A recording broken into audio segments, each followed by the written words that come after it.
Hello students. So today I will start the naming of ligands.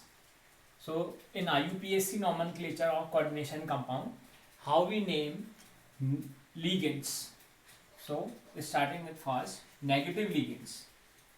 So ligands are of different types: negative, positive and neutral.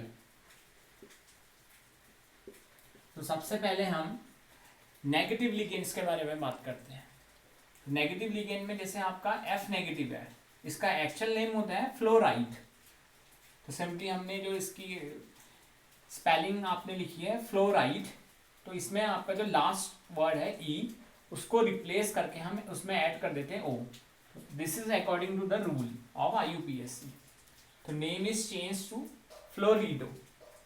वैसे ही similarly जैसे आपका ये जो second example हमने लिखा है, ये लिखा है NO2 नेगेटिव, इसका नेम नाइट्राइड लिखा है, और ONO नेगेटिव का भी नेम आपका नाइट्राइड लिखा हुआ है। तो दोनों का नेम नाइट्राइड है, बट इसमें आपका साइट ऑफ अटैचमेंट, इसमें लिगेंड्स का जो अटैचमेंट होता है, जो इसका स्ट्रक्चर होता है, उसके बेसिस पे इनको बोला जाता है। These are known as ambidentate ligands. तो इसमें आपका क्या देखा जाता है, इनका स्ट्रक्चर देखा जाता है। जैसे in the case of NO2, N is coordinate with O, N double bond O, NO, N is coordinate with O। तो ये आपका NO2 का स्ट्रक्चर है। तो इसका जब हम नेमिंग लिखते हैं तो इसमें लिखते हैं, E को हम रिप्लेस करेंगे तो आपका नेम हो जाएगा NITRITO, नाइट्रीटो। ये N से लिंकेज होता है, इसको हम लिखते हैं N डैश करके, N कैपिटल N यूज करते हैं। यहाँ हम स्मॉल n लिख सकते हैं, नाइट्रीटो N। वैसे ही दूसरे वाले में आपका होता है ONO। Here O is coordinate with N। तो इसमें आपका क्या होता है, साइड ऑफ अटैचमेंट चेंज हो गया, तो इसलिए इसको हम लिखते हैं नाइट्रीटो O।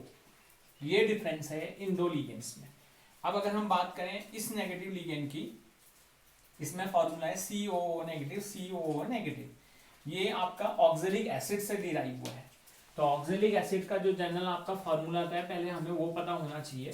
तो ऑक्जेलिक एसिड का फॉर्मूला आपका रहता है COOH होल ट्वाइस। इसको हम लिख सकते हैं COOH। अब अगर इसमें से आपका क्या होता है, ये अपने आयंस में डिसोशिएट होगा, तो आपका क्या होगा, इसमें से हाइड्रोजन आयन हट जाएंगे, ये नेगेटिव हो गया और ये नेगेटिव हो गया। तो इसी को हम रिप्रेजेंट कर रहे हैं यहाँ पर, या इसको हम फॉर्मूले में लिख सकते हैं C212। वो कितने हैं 4, और चार्ज हो गया 2 नेगेटिव। ऐसे भी इसको लिख सकते हैं C2O4 2 नेगेटिव। अब इसकी नेमिंग अगर हम करेंगे, ये भी एक नेगेटिव लिगेंड है, तो इसके भी आपके रूल के अकॉर्डिंग क्या होगा, इसमें लास्ट में जो E है उसको हटा के हम O लिख देंगे, तो इसका नेम हो जाएगा ऑक्सलेटो। तो ये इसका नेमिंग हो गया। देन नेक्स्ट आपका है OH नेगेटिव, हाइड्रोक्साइड, इसको हम जनरली यूज करते हैं ना, हाइड्रोक्साइड आयन। तो इसमें भी अगर हम E रिप्लेस करके O लिखेंगे तो ये हो जाएगा आपका हाइड्रोक्सीडो। तो इस तरीके से कोई भी नेगेटिव, अभी तो हमने सिंपल डिस्कशन में ये लिगेंड्स लिए हुए हैं, इसके बाद आपके कोई और भी नेगेटिव लिगेंड्स आते हैं, तो उसमें आपका क्या होता है कि O का डिस्क्रिप्शन, O हम यूज कर लेते हैं, लास्ट में E को रिप्लेस करके हम O लगा देते हैं। तो ये हमें जरा ध्यान रखना है। अब हम जो नेक्स्ट लिगेंड्स हैं, पॉजिटिव लिगेंड है, न्यूट्रल लिगेंड, उसको डिस्कस करेंगे। Now next is positive ligands. Positive ligands में we have only few examples in course study, that is in course of CBSE. NO positive ion, NH2 positive ion and NO2 positive ion. So the actual name of NO is nitrosyl. But इसमें आपका क्या होता है, nitrosyl की जगह हम जो use करते हैं इसमें टर्म, वो होता है आपका nitrosonium. IUM is the suffix to use for that. EM। वैसे ही ये हाइड्राजीनियम आयन है, हाइड्राजीनियम। एक्चुअल में इस कंपाउंड का नेम होता है हाइड्राजाइन, NH2 and this compound is derive from ammonia. NH3 का डेरिवेटिव होता है ये। When one hydrogen is replace from NH3, NH3 से अगर आपका एक हाइड्रोजन रिप्लेस करेंगे तो इट बिकम्स NH2, फिर उसमें और एडिशन हो जाता है आपका, तो ये हाइड्रोजीनियम आयन है। देन आपका नेक्स्ट जो है NO2 पॉजिटिव, तो NO2 नेगेटिव लिगेंड भी होता है और पॉजिटिव लिगेंड भी होता है, बट पॉजिटिव लिगेंड में ये मेंशन होता है। तो पॉजिटिव लिगेंड्स के जो केसेस होते हैं सेंट्रल मेटल एटम के साथ अटैचमेंट के, वो बहुत रेयर केसेस हैं, बहुत कम आपके कोर्स स्टडी के अकॉर्डिंग होगा। तो नाइट्रोसोनियम, इसका नाम भी आपका होता है ओनली नाइट्रोनियम आयन, नाइट्रोनियम। तो तीनों में एक ही ऑब्जर्वेशन है, IUM is the suffix use for positive ligands. And next ligand जो है न्यूट्रल लिगेंड, वो हम नेक्स्ट इसमें डिस्कस करते हैं। तो next ligands are neutral ligands. तो न्यूट्रल लिगेंड्स में बड़ा इंटरेस्टिंग आपका कैरेक्टर होता है, जैसे कुछ एग्जांपल्स हैं। न्यूट्रल लिगेंड कॉमन है आपका H2O, H2O is a neutral ligand, NH3 is a neutral ligand, CO is a neutral ligand and NO। तो बहुत सारे ऐसे लिगेंड्स हैं, तो इसमें कोई चार्ज नहीं है क्योंकि ना इसमें पॉजिटिव चार्ज होता है ना नेगेटिव चार्ज होता है, तो ये न्यूट्रल लिगेंड है। बट एक्चुअल में H2O का जो हम बोलेंगे वो तो वाटर होता है, but we are not using water here. तो इसके लिए जो ये एक एक्सेप्शनल केस है कि वाटर के प्लेस में हम यहाँ पर को यूज करते हैं AQUA, एक्वा। सिमिलरली जैसे NH3 है, NH3 के केस में अगर हम देखेंगे तो NH3 का एक्चुअल नेम होता है आपका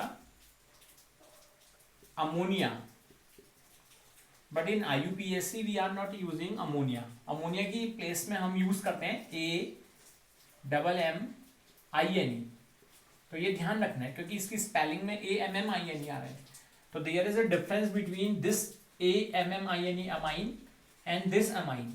इसमें अमाइन आपका जो होता है वो किसी भी फंक्शनल ग्रुप के साथ अगर NH2 अटैच्ड होता है, जैसे माना आपका CH3 के साथ NH3 है, तो ये हो जाएगा मिथाइल अमाइन, इसका नेम हो जाएगा मिथाइल अमाइन। पर ये डिफरेंट है, ये भी न्यूट्रल लिगेंड है, बट CH3 के साथ आपका अटैच है NH2, तो ये मिथाइल अमाइन हो जाएगा, ये भी न्यूट्रल लिगेंड ही है। पर अगर सिंपली NH3 होता है तो उसमें हम यूज करते हैं AMMINE, ये ध्यान रखना है। ये भी न्यूट्रल लिगेंड होता है, इस पर कोई चार्ज नहीं होता, इसका नेम होता है आपका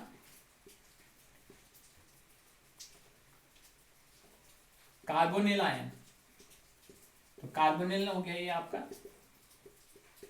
ये हो गया आपका नाइट्रोसिल। तो ऐसे कुछ आपके न्यूट्रल लिगेंड्स हैं जिनमें कुछ एक्सेप्शनली हम नेम ऐसे यूज करते हैं। अब कुछ ऐसे लिगेंड्स भी हैं आपके न्यूट्रल लिगेंड में ही, जैसे एक आपका होता है बाइडेंड्रल लिगेंड EN, इसका एब्रिविएशन है EN, ये इसका नेम होता है आपका ETHYLENE, इथाइलिन डाई अमाइन। इसका जो फॉर्मूला आपका बनता है वो होता है आपका formula NH2 CH2 CH2 NH2। ये लिगेंड आपका सेंट्रल मेटल एटम से 2 साइड से अटैच होता है, और इसका बिहेवियर तो न्यूट्रल है, पर इसका साइट ऑफ अटैचमेंट 2 टाइम्स ये अटैच हो सकता है। कुछ इस तरीके से इसको देखते हैं, जैसे CH2 NH2 CH2 NH2। तो इसमें सेंट्रल मेटल एटम के साथ ये लिगेंड साइट ऑफ अटैचमेंट इसके 2 टाइम्स है, तो ये इस तरीके से अटैच होगा आपका। और ये आपकी जो पूरी नेमिंग है, जैसे न्यूट्रल लिगेंड में वाटर को हम वाटर यूज नहीं करते, एक्वा यूज करते हैं, तो ये नेम्स आपको जरा सा ध्यान रखने पड़ेंगे। जितने भी अभी यहाँ पर को नेम्स आपको बताए, तो ये नेम्स हम यूज करते हैं आपके IUPAC नेमिंग में। जितने भी आपके अभी negative ligand, positive ligand and neutral ligands के नेम आए हैं, ये सब कॉमन एग्जांपल्स है, इनके बेसिस पे हम IUPAC नेमिंग देखेंगे। अब कुछ IUPAC नेमिंग हम देखते हैं, जैसे कुछ एग्जांपल्स के फॉर्म में, जो अभी तक आपने लिगेंड्स का नेमिंग देखा उसके बेसिस पे देखते हैं। जैसे एग्जांपल के फॉर्म में आपका अगर सिंपल सा कंपाउंड आपको दिया हुआ है complex NiCO4 and there is no charge. कुछ कॉम्प्लेक्सेस ऐसे भी होते हैं नेमिंग में, ध्यान रखना होता है कि अगर हम इसका ऑक्सीडेशन स्टेट कैलकुलेट करेंगे X+4, ये न्यूट्रल है तो इसका कोई चार्ज नहीं होगा, दैट इज इक्वल्स टू 0, क्योंकि कॉम्प्लेक्स पे भी कोई चार्ज नहीं है। तो यहाँ x की वैल्यू मतलब इसका ऑक्सीडेशन स्टेट आपकी कितनी आ गई, 0 आ गई।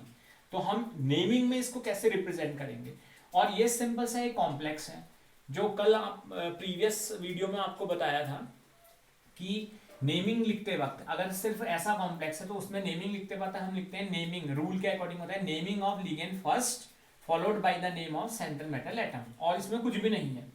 तो नेमिंग ऑफ लिगेंड फर्स्ट, तो इसमें 4 आपका कोऑर्डिनेशन नंबर है, तो इसके लिए 4 के लिए हम यूज करेंगे टर्म टेट्रा। ये न्यूट्रल लिगेंड है, अभी इससे पहले आपको बताया था कि इसका नेमिंग होता है कार्बोनिल, CO अगर प्रेजेंट है टेट्रा कार्बोनिल। यहाँ पर सेंट्रल मेटल एटम के साथ न्यूट्रल लिगेंड है तो उसका नाम आपका सेंट्रल मेटल एटम का नेम वही होगा as it is, there is no change.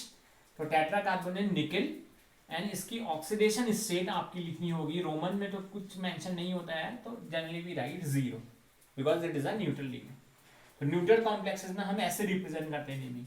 अब कुछ दूसरे एग्जाम्पल में अगर आप देखना चाहेंगे जो आपने स्टडी करा उसके बेसिस पे, जैसे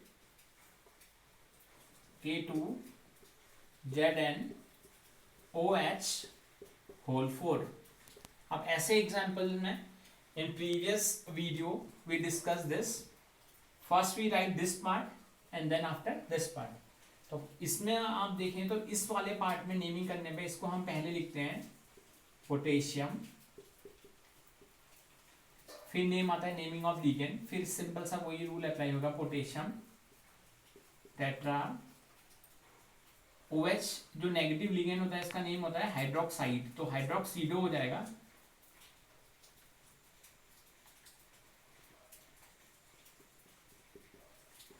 हाइड्रोक्सीडो।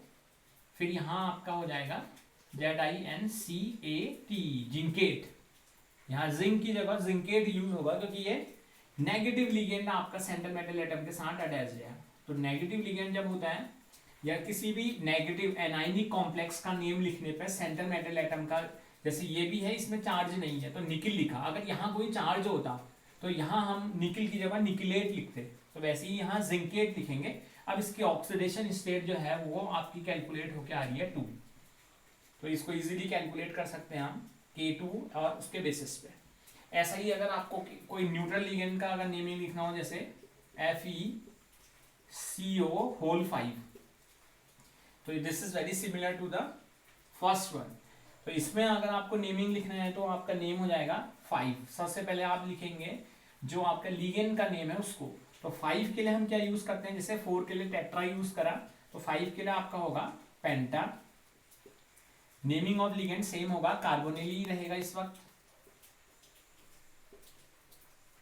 पेंटा कार्बोनिल।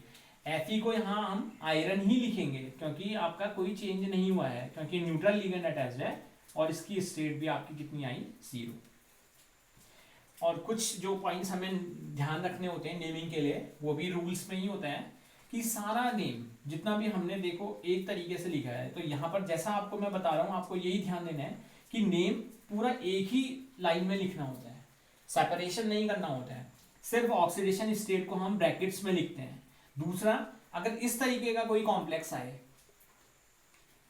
तो इसमें आपको ध्यान देना पड़ेगा, see here in this complex, second example, इस कॉम्प्लेक्स में आपको ध्यान देना है कि इसमें ये पार्ट पॉजिटिव है ये नेगेटिव, तो इसमें होता है कि इसमें सेपरेशन करते हैं कि पॉजिटिव पार्ट को पहले लिखते हैं, गैप करते हैं, फिर पूरा सेकेंड पार्ट एक तरीके से लिखते हैं। This is also in rule, तो आपको ये ध्यान देना है। तो ये कुछ एग्जाम्पल्स हैं and that is all for today's topic.